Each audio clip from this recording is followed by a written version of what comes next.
First of all, you need it. We'll highlight it.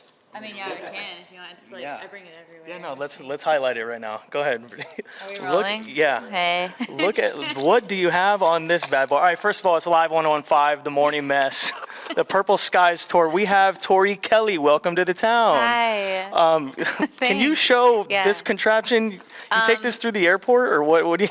No, actually, the airport is the one place that's kind of annoying to take. Everywhere else, I do take it with me. I've named this my emotional support water bottle because I feel really weird without it, and it's just like a cheap one from Amazon. But I love that there's a strap. You know, and then I can put my phone in here. Because when you're on tour, it's like you don't want to be bothered with bags and stuff. I'm like, I just need to get to stage with my water and my phone. And I don't have pockets in my outfit. It's a whole thing. So these guys, all these keychains, and very loud too. Everyone knows when I'm walking. Yeah, you're like a janitor with this. People know when I'm coming. And these are all from Asia, actually, all these keychains.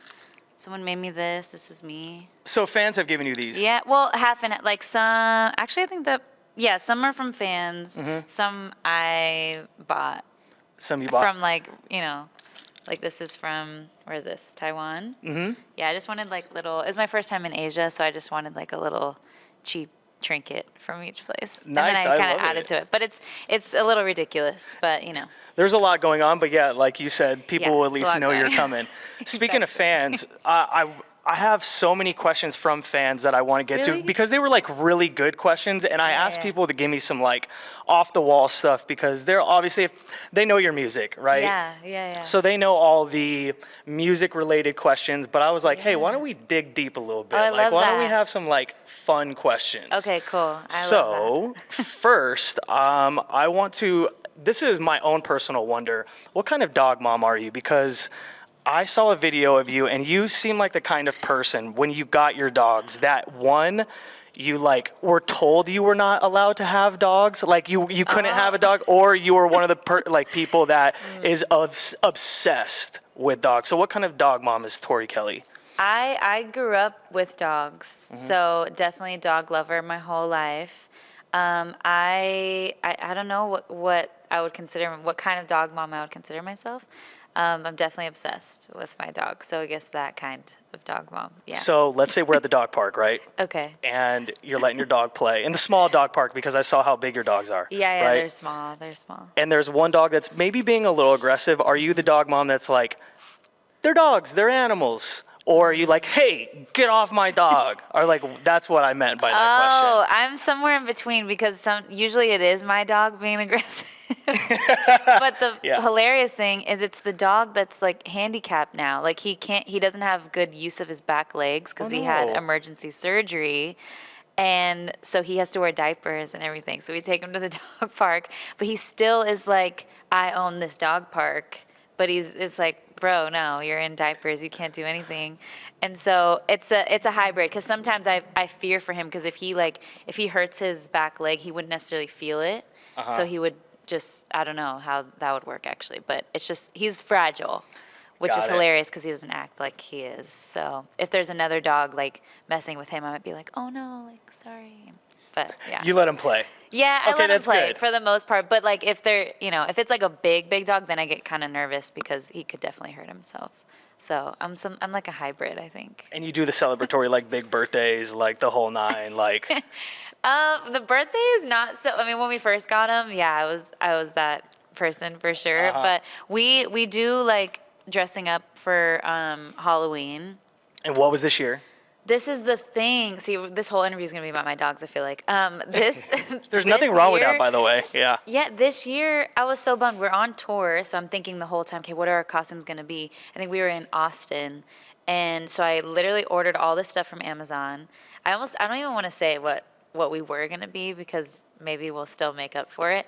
But the other dog, so I just talked about Frodo, the handicapped one, and the other dog is a little punk and ate a whole bar of chocolate on Halloween, like right as we were about to get ready. And so we had to take him to the vet. It was so scary. Oh yeah, how'd he get to it? He's okay, he's fine. But it was just like in the hotel somewhere. I didn't even like realize it was in there. And it was like a gift from the hotel, I think. And he just like literally ate the whole thing. And the way that we know is because we're like, oh, maybe both of them ate it. They made both dogs throw up, and only Dobby had This is chocolate. so sad. I know. Your dog history is intense. It's they're a lot, but they're great. I love them. Okay. We'll move Enough on. about dogs, Enough about the dog stuff. Yeah, Okay. Yeah. Now it's an interesting segue. The last time you cried happy tears. Last time I cried happy tears when I got my dogs. No, I'm just kidding. Oh, yeah. Happy tears. I mean, gosh, probably on stage the other night. I get emotional during the shows. There's a part of the show I sing one of my songs called "Same Girl," and I always kind of like dedicate it to the OG fans, and I just have that song's just very personal and pretty specific, like to my career and everything, but somehow people relate to it, which is really cool. So I don't know, that part of the show, it's like we're pretty deep in the show too at that point, so I get pretty emotional when I just talk about it. I think a lot of people would be interested to find if you still get nervous or you get butterflies, and you've been doing it for so long, like does that still I do. I get butterflies for sure. I think I've learned at this point how to like turn the nerves more into butterflies, like more into a positive thing. It doesn't cripple me or anything anymore.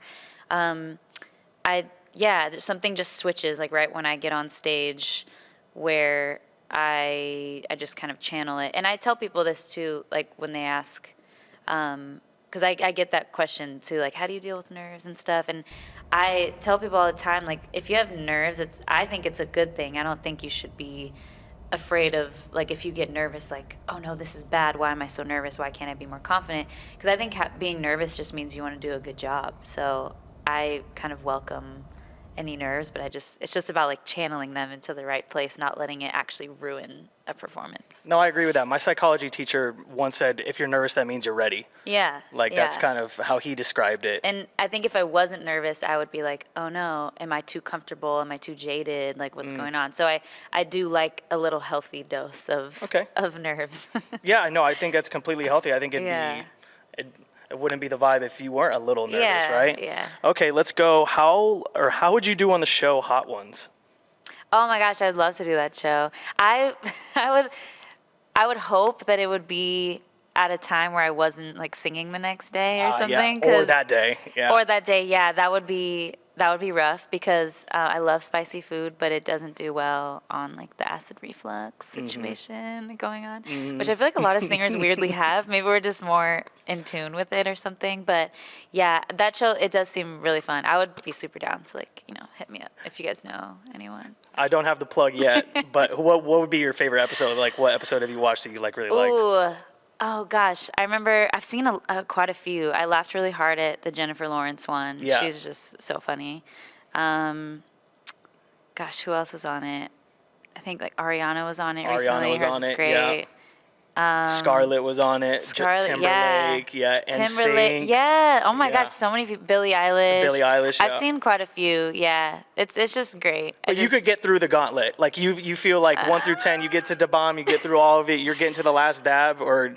I feel like I would. I don't know how I'd react. I would do it just because I'm stubborn and competitive with myself. So I would do it. I don't know like how well I would do though. What my reaction would be. But all right. I'd love to find out. All right. Well, please hit up Tori Kelly. Do you guys have? Are we doing like a version right now? They're like wings back there. Absolutely not. No, I don't want to ruin your experience. No, I don't. I'd be the worst Surprise. person. No. Also, I don't want to get sued for it. I mean, I'm sure they have that idea copyright. Right. I want nothing to do You with just that. change the name. It's fine. Right. All right. Let's go to Hot twos. Let's see. What is your comfort show? Ooh, right now. It is, what did I just watch? You can have it on all the time. Oh, it doesn't all the matter. time? Your comfort show is like, that's... you got New Girl on, you got The Office No, I was on. literally going to say New Girl, I was going to say The Office, and Brooklyn Nine-Nine are like the ones for me. Yeah, you called it. New Girl is such a good... It's the most underrated show of all time. Yeah, it's great. Let's go your Mount Rushmore of riffers. Wait, are these fan questions? Yes. That's so good. Mount Rushmore of riffers? It's never been phrased to me that way. Wow. Okay, so like top 4. Well, I right? added I'll take credit for the word riffers, but Okay. someone did say like your Mount Rushmore of people who riff. Oh, of people who riff. Yeah. Wow. I might need a second. There's like there's so many singers flowing through my mind. I'm instantly thinking of like gospel music because that's like my background. I think what I first started listening to. I would put, oh gosh, well, I would say I think Mariah is up there because the way that she, like her choices are just so great, I think. And she's obviously paved the way for so many people. This is maybe a curveball, like for me personally, just thinking of how I grew up. I was obsessed with Jay Moss growing up, who's a gospel singer. Like studied his runs. There's a specific album that I just like know front to back. Who else? Oh my gosh. You don't have to have so like 3 or 4, hard. but like people that you, A riffer. you know, I'll say I think Jasmine Sullivan is up there for Beautiful me for voice, sure. yeah. Who else? JoJo? I mean, gosh, Come on. yeah, JoJo. I loved. I was gonna say JoJo and Yeba is up there Ooh. too. I do. Oh, there's so many. Because it's like I'm thinking of people I grew up with. I'm thinking of people now that I love. So yeah, they definitely have more than 4. But Okay. yeah. You gave enough there. You gave enough. Unbreakable Smile turns 10 next year. Tell me, do you feel older? A little bit. What are your thoughts? 10 years. You know, what would you tell young Tori Kelly back then in, Yeah. 2015? Are you going to do anything to celebrate that? Like, Yeah. how does it make you feel? I've thought about this actually when I realized it's 2025 next year. I was like, wait. And I might have some ideas up my sleeve. I would love to celebrate it in some way. Because that album was so important for my career. People ask me like, what was your like I made it moment? And it was releasing that album. Like I think a lot of people would say like, oh, when I like won this award or when I, did this crazy thing. For me, it was just the simple act of putting out an album, because if you rewind 10 years before that, so yeah, like 2005, technically, I was signed like to a major label. And so I thought that I was going to be releasing an album way back then. And then those 10 years was me like just trying to simply become an artist.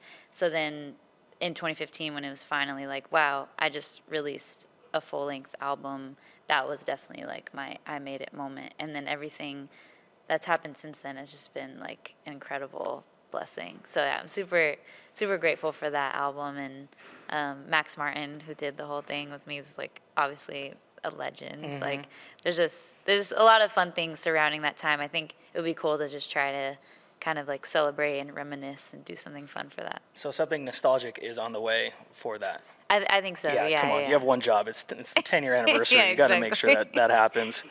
Fun job. Let's see. We'll do a couple more here. How is your 30s era? Because you do have a birthday coming up, I do. How have your 30s been 1 year in? Yeah, gosh, I know. Were you like one of those people that's sulked about being 30, or were you No, like, I oh was no, this is going to be excited. my shit? Yeah. Yeah, I was excited to turn 30, but it's so funny. Is turning 31 is like so anticlimactic. Yeah, it's like 27 okay, cool. or 19. Yeah, Yeah. like 30 is super exciting. Now that I'm in my 30s, I don't know, like I've definitely early 30s, so I feel like there's more to learn in my 30s, obviously, but I just feel more grown, I guess. I feel it's what everyone told, like all my friends who were in their 30s, they told me you'll care less about what people think. You'll feel just like more sure of yourself. I think I'm quicker to make decisions now. Like I don't second guess things as much. And yeah, just like things feel like they're kind of coming together. Like I'm able to just be like, yeah, this is the life that I want. Like realizing I actually have that choice instead of kind of like, I feel like my 20s were a lot of like, oh wow, this is happening to me, So yeah, so that's exciting. Even like creatively and in my career, I feel like I'm just making more like bold decisions, which is fun. Just more confidence overall. You could probably hear it in the music too, but I think this last album really was like I don't know, like if 30 was an album. Interesting. No, that makes sense. I know, I get it. Yeah, here You're so I am. wise, Tori. You know what I mean? Yeah, like it just felt very like everything from all my name in all caps. Like it just felt like I think me turning 30 was what definitely led like a lot of the creative choices. The sounds like being a millennial. It's like very throwback. Tell Very them why Y2K. we're the best generation. Tell them why we're the best generation ever. Like Y2K was just like the best. Like that was definitely. I mean, I was definitely really young during that time, but it's just such like formative years that I just remember so clearly. The fashion, the music, everything. So, yeah, tried to like capture all of that in this album. That's right. That's right. And what are you asking for your birthday?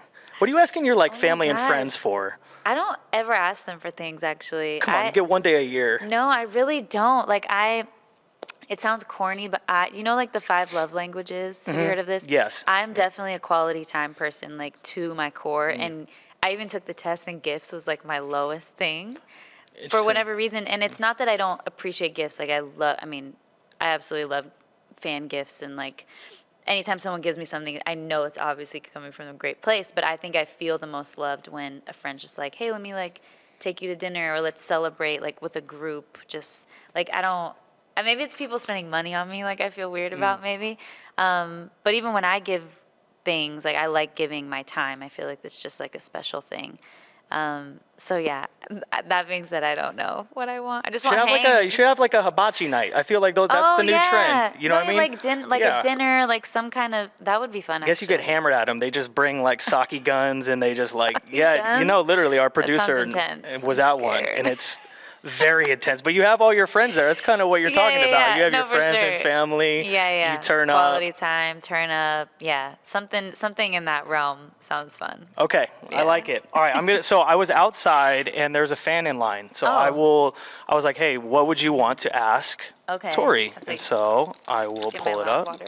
Yeah, no, go ahead. All right, so. Gotta stay hydrated before the show, Absolutely. All right, so here we go. Okay. Oh, it's a video. I'm from Illinois, but I live in Phoenix, Arizona. And my question is, how long does it take you to write a song? Like your most favorite song? Like how long does it take? I'm just curious. Hi, Tori. Wow. What is their name? Let me grab it. Hold on. Or did they say it in the video? Mariah. Wow. Okay. How long did it take me to write? Wow, not even one a of your specific favorite song, songs. Yeah, maybe a song that meant something to you. Yeah. Usually, I feel like my favorite songs take the longest actually, because I'll start. I'm just trying to think of like I guess I'll use "Same Girl" as an example, because I wrote all the lyrics on a plane. No, I guess that one's not a good example. That one was really fast, actually. That was that one just came out. I'm trying to think like a song that took, because I'm sometimes perfectionist. I'm a a perfectionist. Like okay. I'll take a long time. I'll usually be writing like 5 songs at once, like in my phone. I'll just have a bunch of voice notes and a bunch of different lyrics, and then I sort of like make it all make sense somehow. Like, oh wait, this idea that I just got goes with this melody, or like it's never, for me. It's very rare that it all just like flows out. Even I'm just thinking on this last album, "Thing You Do" took a really long time because we just couldn't crack the code. Like there's a moment in the studio when you're collaborating with people where you're just like, everyone's kind of throwing stuff at the wall, and then you wait for something to stick, and everyone's kind of like has this aha moment. So you're sort of like chasing that feeling, I would say, of like, wait, we have, and it doesn't mean the song's necessarily done, but it's just like, oh, okay, we have a direction now to chase. So "Thing You Do," that one actually took a while with John Bellion, who did this whole last album. Incredible. Yeah, he's incredible. Amazing. Yeah. And we had so much fun. But yeah, that I think out of all the songs we did, that one probably took the longest. Like we would literally put it to the side. How long is the longest? How long is the longest? Like a week. Okay. Yeah. Okay, that seems very short. But no, actually a week though, but maybe spread out. Okay. Like, because I feel like a lot of people will write a song. I mean, if you're talking like Nashville vibes, like they'll write it like in an hour. You know what I mean? And they'll just like bust out a bunch of songs in a day. So it just depends. Like I've done it that way too. But Max Martin was like this too, where he would just, if he believed in an idea, like say you have the chorus done and you really love it, sometimes you just keep hacking away. It might be weeks, and it's like, okay, let's go back to this idea that we started, and then just try to like keep, molding it or sculpting it until everyone's like, okay, this is right. Which I like that, because I think it just gives that idea a chance, instead of just, it's really tempting sometimes to be like, this just isn't good, like let's just throw it away. But it's nice to actually complete it and like see it through. Right. Yeah. So to answer your question, Mariah, a while. Yeah, a while. A second or a while? A week is usually like in my head is like, I feel like that's a long time. Yeah, no, okay, fair enough. Like every day for a week. All right, and the last thing is Quincy Jones unfortunately passed away. We got that news today. Talk about what he meant to you, and I guess where you were when you heard the news. Yeah, it was actually today I got on the plane to come here to the show, and I saw another amazing producer, Harvey Mason Jr., posted about it. And yeah, I mean, obviously such a legend. I immediately thought of my cover of PYT, because like that just popped in my mind. I was like, oh yeah, of course he, like, I don't know. It's crazy to think of just how insanely talented he was. And I think when I cover that song now, I'll be like even more in awe of him, because I'll be really like dissecting the chords and everything, and just thinking about how brilliant he was. So yeah, definitely sad to lose such a legend. And you performed at his like 90th, right? You know what? I was supposed to. You were supposed to, yes. okay. And I was just thinking of that too. I was like, I was supposed to be there. That's right around the time when I had like my health scare last year. So, and that popped into my mind too. I was like, wow, that's crazy. I was supposed to be at that. But yeah, I wish I could have been there, obviously. Right. Yeah. Well, thank you so much for taking the time. Thank you for having me. Your favorite thing about AZ before we get out of here? Oh my gosh. You know what? My brother actually lives here now. What part? So he's like nearby. He's in Scottsdale. Okay. Yeah. And he'll be at the show tonight, so very excited. But I'm growing to really love it here because of him. Like, he's showing me all the cool spots. I am obsessed with like the speakeasy right here. Which one? The one pizza literally one? across the magic street? pizza place. Yes. What's she talking about? Is it a Which one? Ziggy's? Oh, Ziggy's. Yeah, it was so cool to me when he showed me. I was like, wow, this is so cool. And he said there's a lot of places like that here, Yeah. like speakeasy and stuff. So a lot of great food. I feel like all the food I've had here is insane. Food's so good. Yeah, Like, you're in the I right didn't spot. realize that we were in like a foodie place. But yeah, I'm just like, I'm loving it here. I don't know, what else should I know here? There's so Where should many I good go? speakeasies. I mean, it kind of depends on what your vibe is. I feel like if the you- nightlife is really good The here, nightlife right? is very solid. Yeah. Downtown is very trendy right now. So if Yeah. you're a speakeasy kind of person, this is definitely where you want to be. So catch me at a speakeasy. Yeah. Okay. All right. There you go. Well, thank you so much for taking the time. We Thank appreciate you. it. Congratulations with the tour. Thank you so much. And enjoy it. All right. Live 115 Morning Mess. Awesome.